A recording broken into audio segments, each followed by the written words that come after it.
आइ माँ कहलखिन हमही बनाएब खाना तऽ देखियौ चूल्हा पजारि रहल छथिन और सब किछु एतऽ ओरियाएल धैल छै। तऽ जे बात छै माँके हाथके खाना खेला बहुत दिन भऽ गेलै। आइ टेस्टी खाना मिलतै।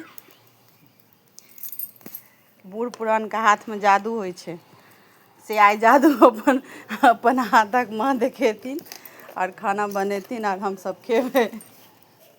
माँ खानो बनेथिन कि चूल्हा पजारि के उठि जेथिन।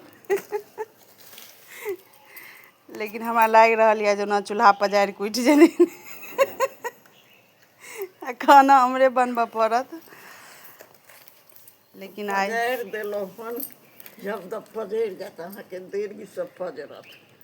तऽ पजारि के उठि जेथिन आ खाना हमही बनेबै से नहि हेतनि। चूल्हा लग बैठलखिन हन तऽ खानो बनाबऽ पड़तनि। वहाँ समय एतै तऽ कहियो बना देब से बात नहीं होबे। आइ हम फेरसँ आबि गेलहुँ अपन कारोबार सम्हारै लए चूल्हा परमे गैसके बचत करै लए। बचत करैके चाही, सरकारके सहयोग करैके चाही, बुझलियै। जारनि यऽ घरमे आ चूल्हा पर खाना बनबऽ आबैए। पड़त जारनि तऽ इएह गैसो पजारि लेबै। एखन जारनि अइ तऽ जारनो पर करै छी। चूल्हा जारनि यऽ तऽ जारनि पजारि कऽ खाना बना लै छी। जहिया कीनऽ पड़त तऽ नहि कीन कऽ बनायब गैसे कीन कऽ बनायब। लेकिन मिलत तऽ गैस मिलबे नहि करतै तऽ जारने ने कीनऽ पड़तै। जारनि एते छै कि कहियो किनैये नहि पड़तै।